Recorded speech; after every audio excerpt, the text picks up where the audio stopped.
You know that feeling? You walk into a room and suddenly your thoughts just slow down. It's almost like the air itself is heavy, like it's leaning on you. Well, it's not just your imagination. The actual chemistry of a room can shift, and when it does, it can absolutely change the way you think. Welcome to Brain Binge. Hope you're well and settled in. Because today, we're diving into the air you're thinking in, and its most important invisible ingredient, carbon dioxide. Yep, CO₂. So let's start with this. The air around us feels, well, empty, right? But it's not. It's actually a rich chemical environment. And a key part of that chemistry, maybe one of the most useful dashboard gauges for the quality of any room you're in, is carbon dioxide. And what is CO₂, really? Well, the molecule itself it's beautifully simple. You've got one carbon atom, the absolute skeleton of life, and it's bonded to two oxygen atoms. That's it. This is not some villain molecule. It's a totally natural, absolutely essential part of our world system. We measure its concentration in something called parts per million. It's kind of like reading the tiny print for the air. It's just a way to measure these invisible ingredients. So when you hear something like 1,000 parts per million, it just means that only about 0.1% of the air around you is actually made of this one molecule. It's a tiny fraction. Now here's where it gets really interesting. Those levels can change a lot. Outside, in fresh air, the baseline is usually around 400 parts per million. But you get inside a sealed room, it's not weird at all for that number to double or even triple. Now, this isn't a cause for panic or anything, but it is a real chemical shift, and it's when your brain can definitely notice. So to really get what's happening inside your room, we actually have to zoom way out. We need to look at how the entire planet breathes.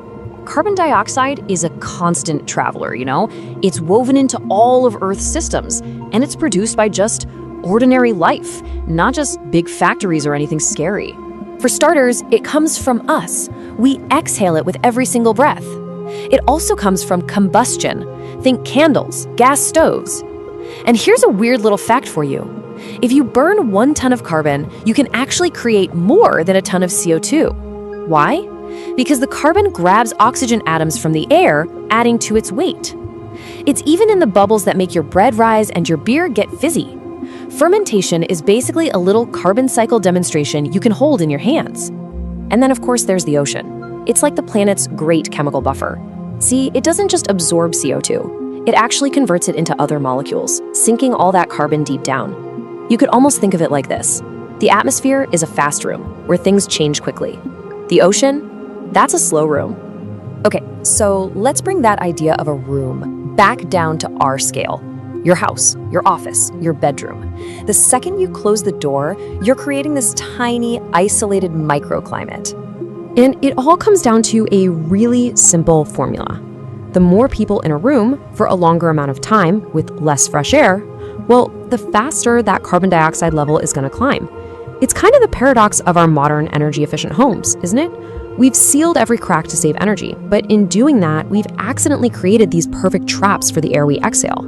Bedrooms are especially good at this. They're small, they're sealed, and you're in there for hours. So that CO₂ level just creeps up all night while you sleep. Now, you might be thinking, wait, isn't CO₂ heavier than air? Doesn't it just sink and pool on the floor? And that's a good thought, but it doesn't really work that way. Rooms are not still places. The warmth from our bodies, tiny little drafts from under the door, all these things turn most rooms into slow-motion blenders, constantly mixing the air around. The thing is, you don't actually need a fancy sensor to get the first hint that the air is changing. Your own body, your own mind will give you clues. They're really subtle nudges, not big blaring alarms. It's that feeling of brain fog, right? Or a sudden wave of sleepiness that has nothing to do with how tired you actually are. Maybe a mild, dull headache, or you just find yourself getting a little irritable. You know that stuffy feeling? It's usually not a lack of oxygen. Most rooms don't just run out of oxygen. What they run out of is freshness. And this is a brilliant illustration of what happens to our thinking. You can still do basic tasks, no problem. But that really complex, mentally expensive work, like careful decision-making or strategic thinking or trying to hold a bunch of different ideas in your head at once, that's often the very first thing to get softer. It's like your brains can still run, sure, but it starts running on power-saving mode. This is especially true when it comes to sleep. You ever wake up with that underwater brain feeling? You're groggy, you're slow, and you blame it on a bad night's sleep. But what if it wasn't the sleep that was the problem? Sometimes you didn't sleep badly, you just slept in yesterday's air. But here's the good news. Once you can sense this, you can totally change it. You can literally tune your own habitat. And it's not about complicated tech, it's just about simple physics. Now, probably the biggest confusion out there is between filters and fresh air. A HEPA filter? It's fantastic. It's great at catching particles, dust, smoke, pollen, all that stuff. But CO₂ is a gas, it's a molecule. It sails right through the filter.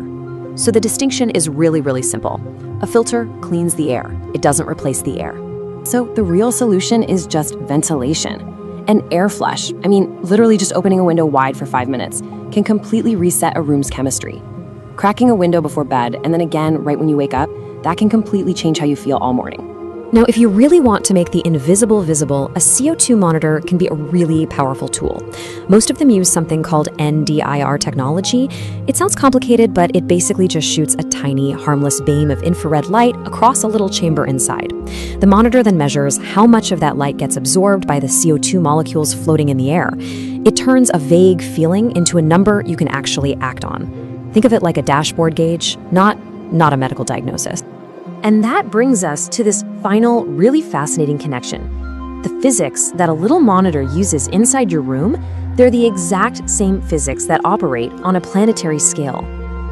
That tendency for carbon dioxide to absorb infrared light, the very property that lets a little sensor detect it, is exactly what makes it a greenhouse gas.